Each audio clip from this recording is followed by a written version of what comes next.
This time, Joe Gibbs managed to turn his mistakes into important lessons. But how could this have come about? Does that mean the question of Denny Hamlin's future with Joe Gibbs Racing gets its answers? And why didn't he meet the same fate as Kyle Busch? Stay tuned as we learn more about Joe Gibbs' move and the future of Hamlin's team, 2311 Racing. But before that, please subscribe to our channel and hit the like button for more whereabouts on NASCAR. Everything has fallen into place as the NASCAR playoffs take center stage, restoring order to the once confusing puzzle of the Cup Series. The season finale at Daytona brought clarity to some of the lingering uncertainties that had been looming over the sport. While certain questions found answers, others were left for the discerning eyes of NASCAR's passionate audience. However, one major piece of the puzzle has been firmly set: Denny Hamlin's future with Joe Gibbs Racing. NASCAR's silly season has always been a whirlwind of excitement, leaving both teams and drivers in a state of anticipation. Some secured contract extensions, while others found themselves in the free agent market, hoping to secure a ride for the upcoming season. The same suspense hung over the JGR driver, but fate smiled upon him. There was never really any doubt, was there? But the situation was not the same with Kyle Busch, who was dropped as a driver after Joe Gibbs couldn't keep the M&M sponsor. Joe Gibbs appears to have learned from his mistakes after witnessing Kyle Busch's successful debut with Richard Childress Racing in 2023. And now he doesn't want to lose another long-term contract driver who is winning for rival teams. What are your thoughts, NASCAR enthusiasts? Do tell us in the comments. Well, the nitty-gritty details of the contract remain unrevealed, but let's take a look at what we know until now.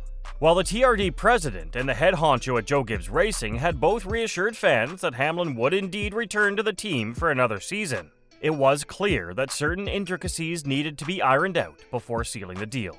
Nevertheless, the atmosphere within the JGR stable seemed to have cleared up, especially when Joe Gibbs himself made an appearance on the highly anticipated episode of Actions Detrimental to deliver the long-awaited news. Hamlin, boasting an impressive 50 wins in the upper echelons of NASCAR, first joined the organization back on October 9, 2005 at Kansas Speedway. That was just a year after he dabbled in a few Xfinity races as a relatively unknown late-model stock driver from the Mid-Atlantic region. His rise to stardom was nothing short of meteoric, and their success as a team mirrored that ascent. However, sealing this contract extension became a bit tricky, thanks to the ever-evolving financial landscape of the racing industry and Hamlin's foray into team ownership in the Cup Series since his last contract renewal. The partnership is nearing a remarkable quarter-century milestone. Nonetheless, with all the negotiations behind them, both JGR and Denny Hamlin's avid fans can finally breathe a sigh of relief. They can look forward to seeing him proudly sport the name of his one and only team on his racing suit. In a statement released by the team, Hamlin expressed his sentiments, saying, "Joe Gibbs Racing has been my home for almost 20 years now. My relationship with Joe Gibbs, my team, and everyone at JGR means a lot to me. We have accomplished so much together over the years. I'm excited to finally announce this so we can put all our focus on chasing the championship." Hamlin's journey from the short tracks to the big leagues of NASCAR was nothing short of extraordinary. He was plucked right out of the local racing scene and thrust into the NASCAR world by the late J.D. Gibbs, the eldest son of the three-time Super Bowl winning head coach turned Hall of Fame NASCAR team owner. Appearing on the show, Coach Gibbs himself couldn't help but reflect on the journey, saying, "It is amazing to think it has been almost 20 years since J.D. first saw him race, and we signed him to that first contract. He's been a big part of Joe Gibbs Racing ever since then, and we look forward to that continuing for years to come."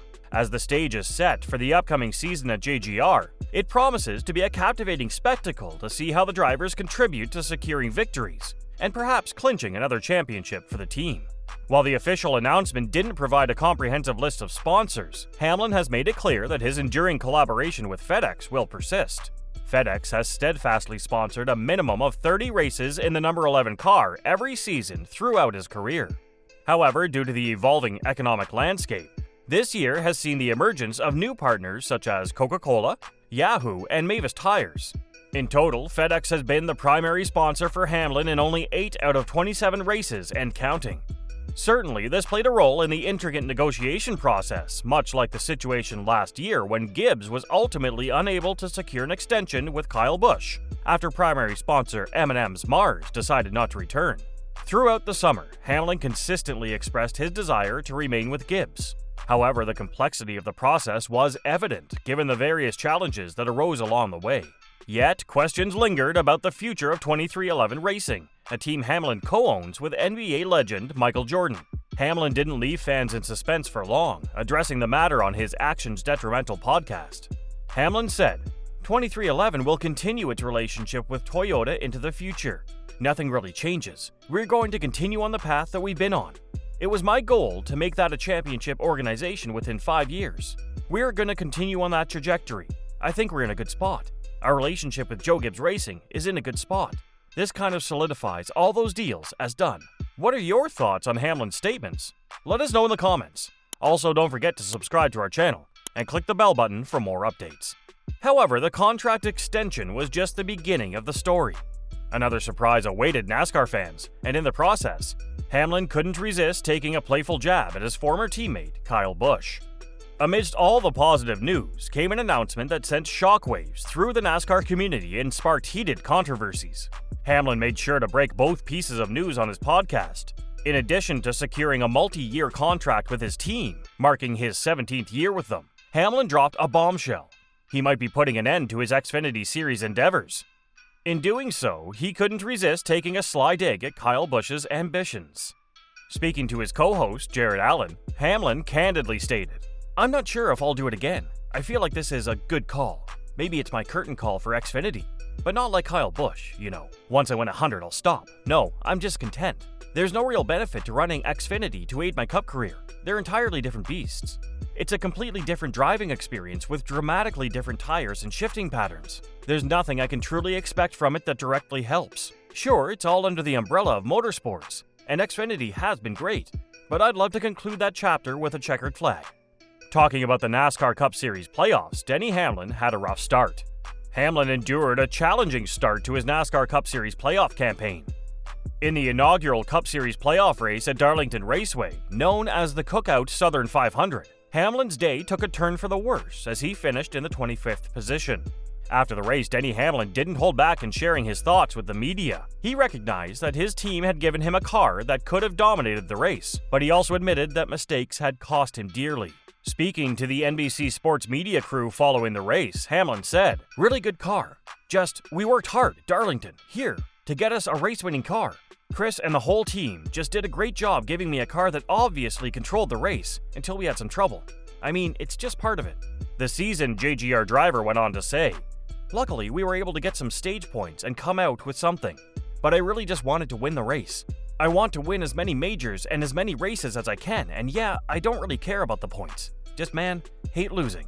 Despite a strong start and leading for a significant 177 of the 367 laps, Hamlin found himself finishing the race in 25th place.